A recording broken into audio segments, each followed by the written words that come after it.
Sorry, wrong one. No, that's right. By what it really is. Why? Because when you are fearful to name it, what do? You increase the amount of fear.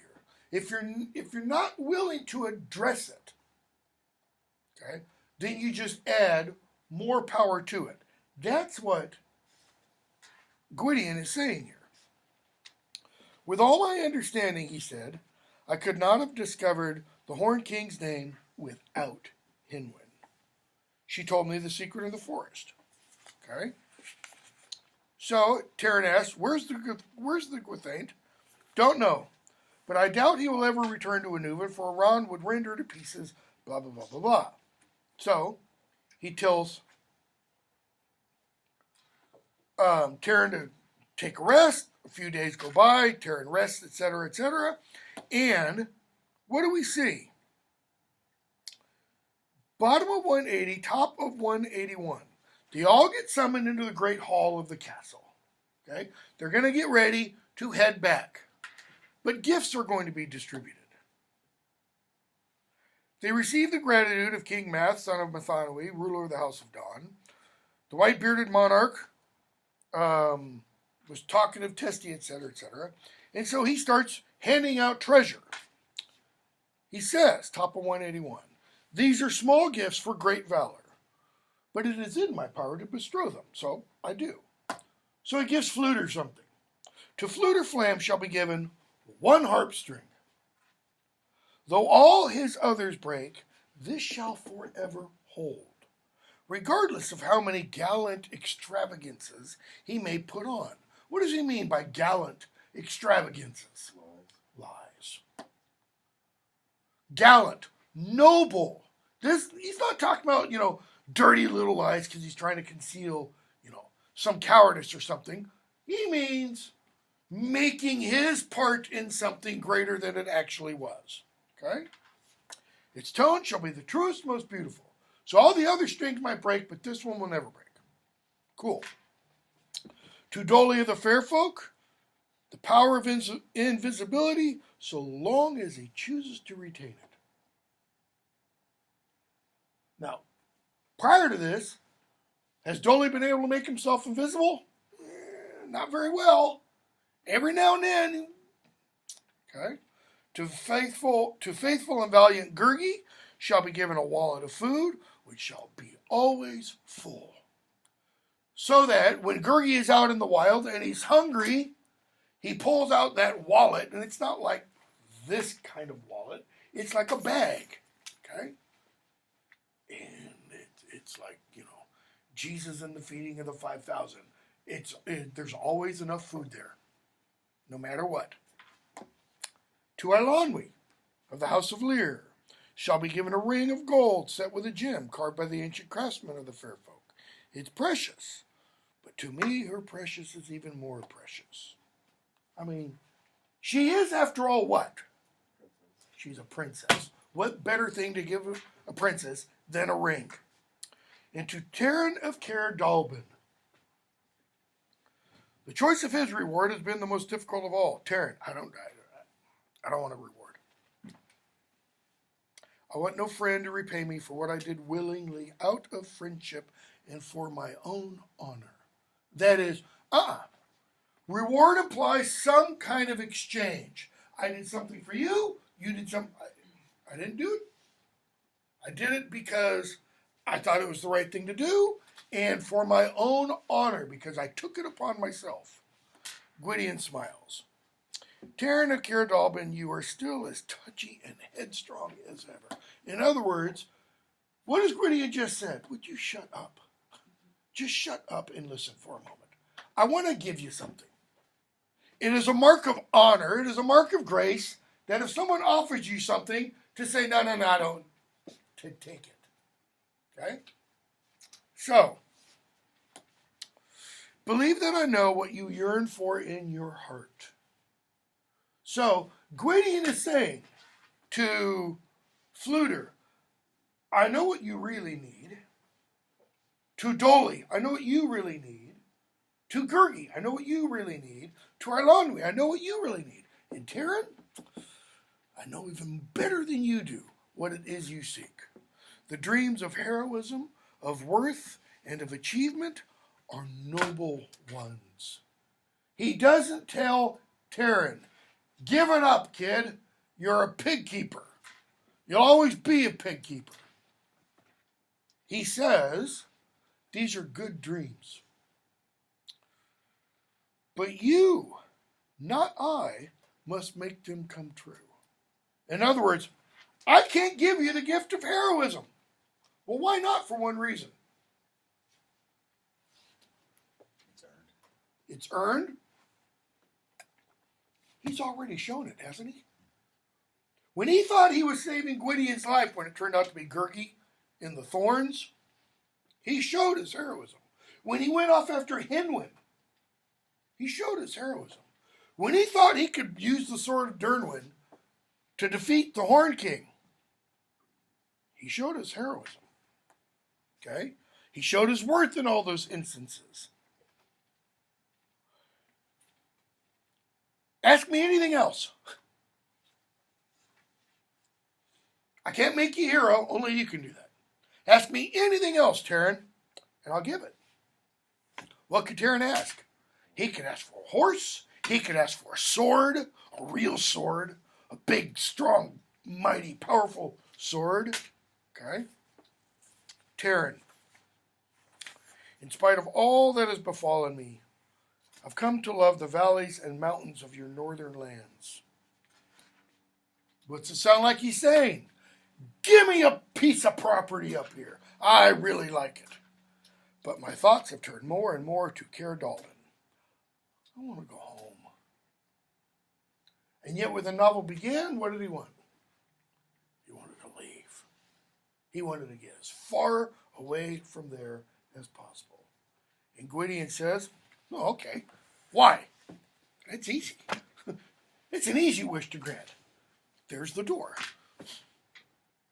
It's not like he says, okay, Terran, and he magically transports them. They still have to do what? Travel. They got to take the journey. Okay? So, turn to Black Cauldron. Now, if you thought Black Cauldron was going to be like the Disney version of Black Cauldron, you were, or are, or will be woefully disabused of that notion, because it's nothing like this book. All right? Now, as with the first book, this book has an author's note. And I think I said, pretty important to read the author's notes.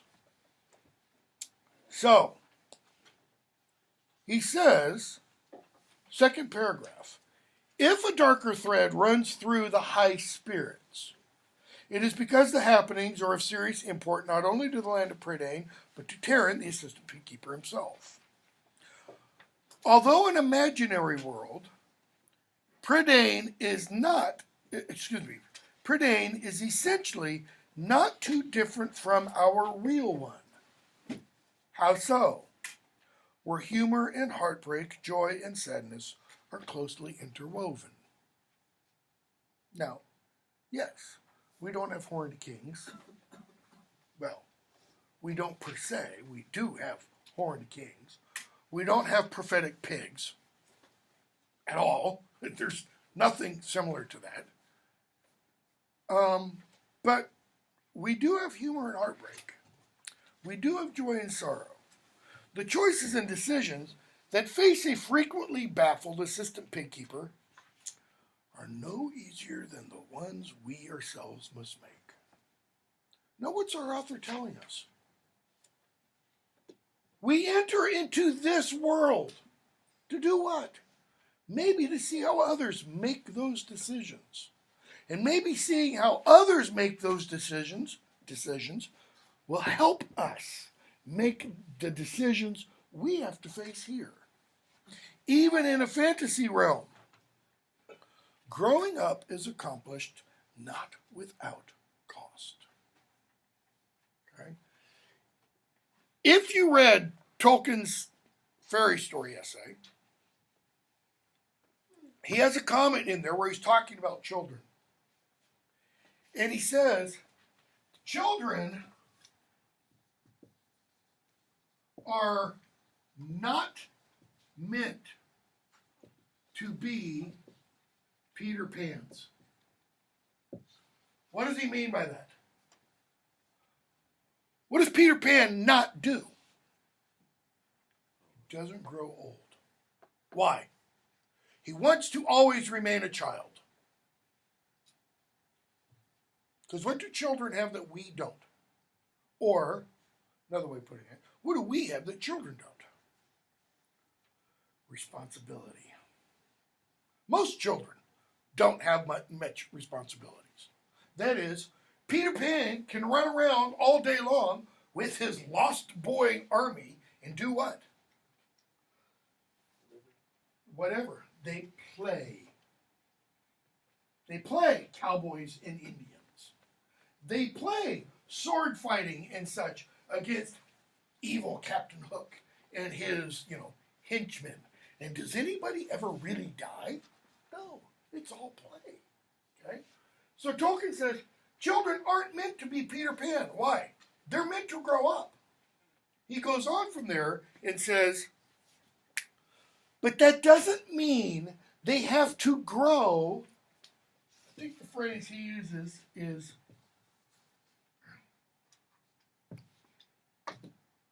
wickeder. That is, just because you get older doesn't mean you get worse. He says children can, even as they grow old, still retain a sense of innocence. And he says, and maybe this kind of story, fairy stories, fantasy stories, can help them do that. That is, can help them maintain some of that innocence. Okay? So, even in a fantasy realm, growing up is accomplished not without cost. What does he mean by cost? Does he mean money? No. What often happens as you do grow up? Well, some of those thoughts, some of those ideas, some of those dreams that you had, they do what? They disappear.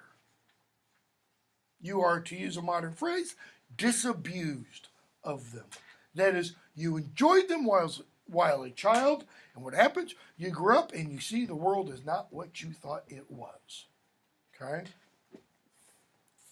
So, open to the beginning. Do we know how much time has passed from the end of the previous novel to the beginning of this one? Autumn had come too swiftly. Northernmost realms, we talked about, winter's coming and such. For Terran, summer was ending before it began. That particular morning, Dalbin had told him, wash the pig. Had the old enchanter ordered him to capture a full-grown Gwythaint, Terran would gladly have settled after one of the vicious winged creatures. As it was, he filled the bucket at the well and trudged reluctantly to Henwin's enclosure. Why reluctantly?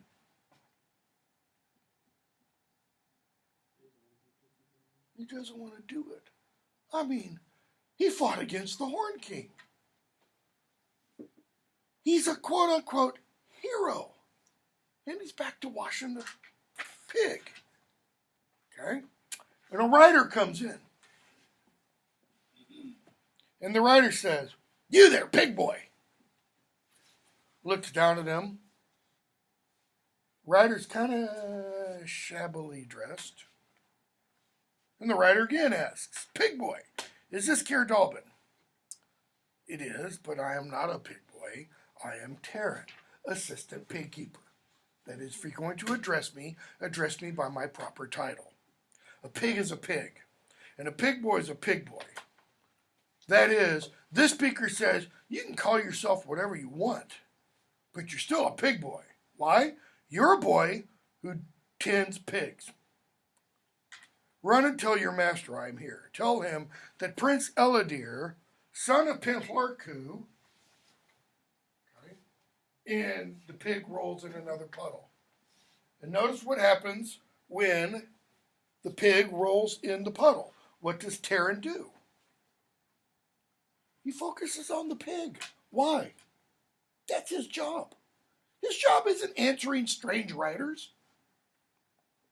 Stop that. Leave off that for now. Eladir commands. Did you not notice? Commands. Did you not hear me? Do as I say. Tell Dalbin yourself. Why does Terran say that? I'm busy. Why else? I'm not your slave. You can't command me. Or wait until I've done with my own work. You go tell, if it's so important, you go tell Dalbin, or when I'm finished with my job, then I will. Mind your impudence, Terran. Or you shall have a good beating, Terran. If I do, it will not be at your hands. Okay? And Eladir rides forward. Terran falls. Okay? Dalbin and Call come out. Page 7. Eladir tells Dalbin he has thrashed his pig boy for insolence and such. Dalbin, whether he is insolent is one thing, whether he should be thrashed is another. In either case, I need no suggestions from you. In other words, I'll deal with him how I want. I am a prince of Pinlarku. Yes, yes, yes. What does the yes, yes, yes mean? Yeah, whatever, man. Who cares? I mean, this is Caer Dalbin. It's a lowly farm. We don't stand for titles much here. Okay? I'm quite aware of all that, too busy to be concerned with it. Water your horse and your temper at the same time. In other words, I'll see you when you calm down. Or, actually, what he says is, you shall be called when you are wanted. Now, if you shall be called when you are wanted, what does that mean about the you? One, I don't want you now. And two, when I do call you, you will what? Showing whose authority. Who has power in this situation? Dalbin. Eladir's nobody compared to Dalbin. Okay? Eladir's about to reply, but he holds his tongue. Why? Well, look at the description. But the enchanter's stern glance made him hold his tongue. Have we been told much about Dalbin being an enchanter? Not really. We're told the Book of Three is kind of a magical book, and Dalbin can read it, but when Terran touches it, it burns his hands. Okay? Come on, Terran. You should know better than to quarrel with strangers. All right? Terran, next time I meet him, I'm going to... Dalbin, when you meet again, you will conduct yourself with as much restraint and dignity as possible. Now, I think what Dalbin means by that is, when you meet with him, you got to apologize. Okay? You had no right to kind of... So, skip a bit. Gwydion shows up, and Gwydion tells Terran, page 9, I understand how you came by these bruises. Terran, I saw no quarrel. That is, it wasn't my fault, right? But one found you nonetheless. I think that must be the way of it with you, Terran of Caer Dalbin. What does he mean? One found you nonetheless, and I think that's going to be the way of things with you. Terran meant what when he said, I sought no quarrel? It's like, I didn't come out and confront him. I didn't attack him. And yet, he ended up with bruises. Is Terran one of those people who seemingly life just continually bangs him across the head?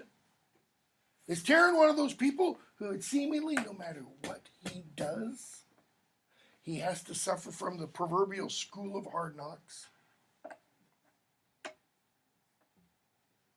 So, Gwydion goes on. He goes, "Whoa, you've grown. You've grown since the last we met. I hope you have gained as much wisdom as height." Yeah, we'll see. He mentions the council. Okay. They talk about Dalbin a little bit. Terran. "I'm old enough to sit in the council. I've learned much. I fought at your side. I've been." What's Terran showing us again? How much did he learn over the last year, let's say? Nothing. He's like he was at the beginning of Book of 3. Okay? Gwydion, gently, gently. "Yes, you get to be there. Though manhood may not be all that you believe." Okay? Now, when he says manhood may not be all that you believe, what he's implying is, Terran, you are not yet a man. And being a man isn't everything you think it is. Okay? Right? We'll see. So, skip a little bit, page 11. Somebody else comes in. Adaon, okay, son of the chief bard Taliesin, or Taliesin, however it's pronounced. And Fluter says, "Wow, Keir Dalbin is really honored today." Well, isn't it honored just by, Gwydion being there? So they keep talking. We get a description of Adaon. And Adaon comes in and addresses Terran. "Well met, Terran of Keir Dalbin, and Dolly of the Fairfolk." So it's kind of like we're getting the whole gang back together again. "Terran, so you're bard too?" He said, "Nah. One or two, but..." Bottom of page 12. They keep talking. Fluter's there. Fluter's talking. And Adaon says to Terran, "Be of good cheer.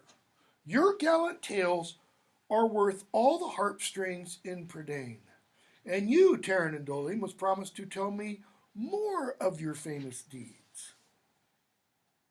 Okay? Terran, wait, stop. "Our names are known to him, and there have been songs about us. That is, the bards in the North countries are singing songs, and the name Terran is in them?" Because how does Terran come to know about the quote-unquote heroes of the past? Through stories. And Terran's suddenly made aware, I'm now part of a story that others are hearing of. Fluter. "Well, after our battle with the Horned King, yeah, I composed a little something. Yeah, it's modest, but it's spread." Okay? So who else is there? King Morgaunt of Madoc shows up. Okay? Once saved Gwydion's life. And there's King Smoit. He shows up.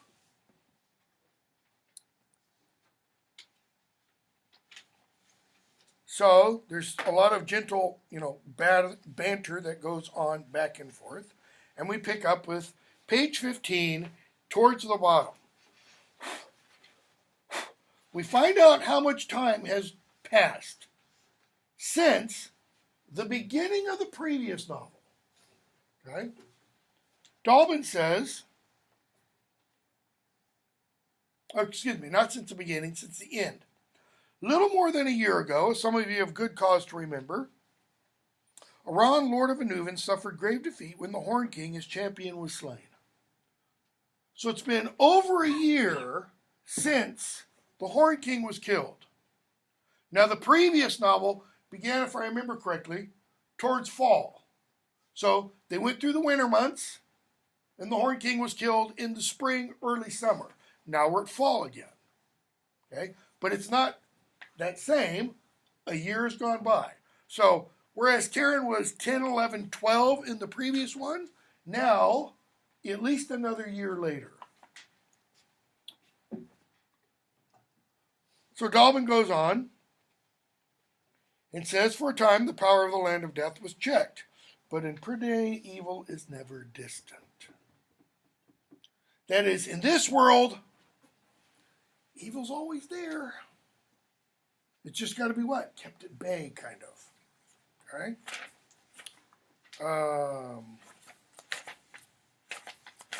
Sorry, my page turned. So, Dolben says, I'd hope we'd have more time to ponder the new threat of Anuvan, but we don't. So, he tells them it's time for Gwydion to speak. And what does Gwydion say?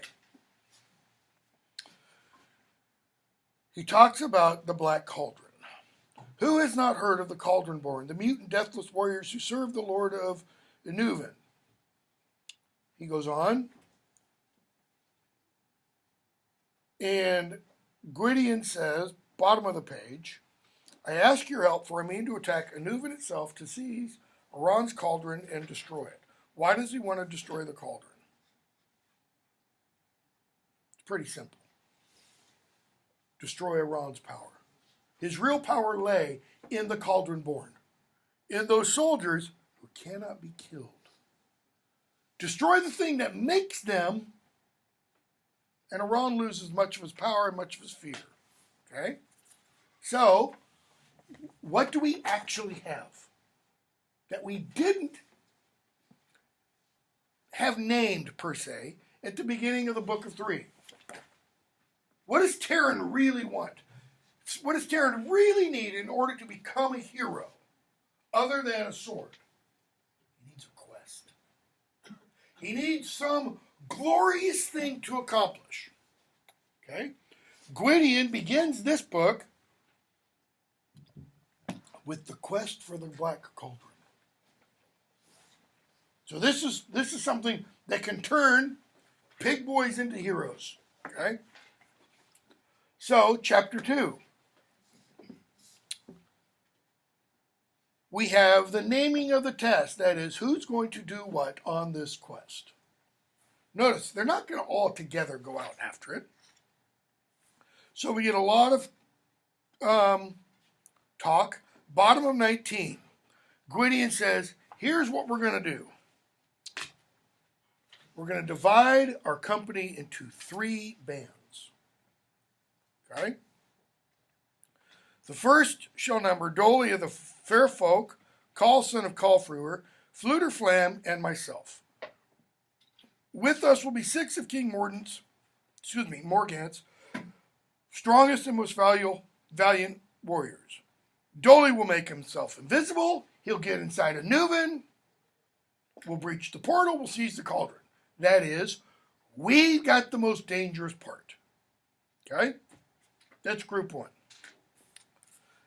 Group 2, the second band, will be led by King Morgant and his horsemen, and they'll attack the Dark Gate. For what purpose?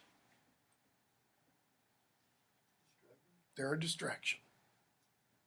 They get him to send his forces to the Dark Gate. That's not the way Gwydion and the others will go in. He'll pull his forces there so that the others can sneak in. So whose is actually the most dangerous? Because this is pretty dangerous. They become what? They become bait. Okay? They set themselves into a trap. Okay? The third band, bottom of page 20, he says, this group will await us at the Dark Gate to guard our pack animals, secure our retreat, and to serve as the need demands. Guard our pack animals. How heroic is that? This is the thought going through Terran's mind. Whoa, I can't kill anybody doing that. I can't win glory. To secure our retreat, that is to make sure we can get out of there safe, and whatever else, like, get coffee, wash the laundry. They will be Adion, son of Taliesin, Tyrion of Cerdalban, and Eladir, son of Pinlarku. Okay? So, a prince, a bard, and a pig keeper. Eladir, what? Am I no better than a pig boy? He has untried a green apple. Terran, want to bet? starts talking about, last year I have stood against the Cauldron born with Gwydion himself. Have you been better tried, Prince Patchcloak? Okay, Prince Patchcloak is, if this were rhetoric, that would be called an ad hominem attack. That ad hominem means to the man or against the man. He's saying like, by calling him Prince Patchcloak, Prince short person. Okay? Patchcloak because he's got worn out clothes. Is it Eladir's fault that his clothes are worn out? Because what do we find out about Eladir very shortly? He comes from an even smaller kingdom than did Fluterflam. And what else? He's the youngest son of several sons of a poor, essentially bankrupt king. So the title Prince really means what? Yeah. That's all he has going for him, is his name. Okay? Notice, Gwydion tells Terran to shut up. He also tells Eladir, curb your temper. Okay? And then he tells both of them, when you go off in your little group, Adaon is in charge. And you will do what he says. Or you'll answer to me. Okay? Bottom of 21. Terran, kind of tries to make friends. And Eladir says, I have no wish to serve with an insolent pig boy. I am a king's son. Whose son are you? Terran, you boast of your name. I take pride in my comrades. Your friendship with Gwydion is no shield to me. In other words, just because you're friends with Gwydion doesn't mean that's going to protect you, kid. All right? Middle of 22. Terran is talking with Dalbin. And he says, you both hotheads.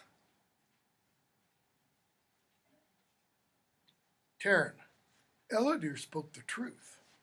Whose son am I? I have no name but the one you gave me. Eladir is a prince. And that's when Dalbin tells him about Eladir's background. Eladir has only his name and his sword, though I admit he uses them both with something less than wisdom.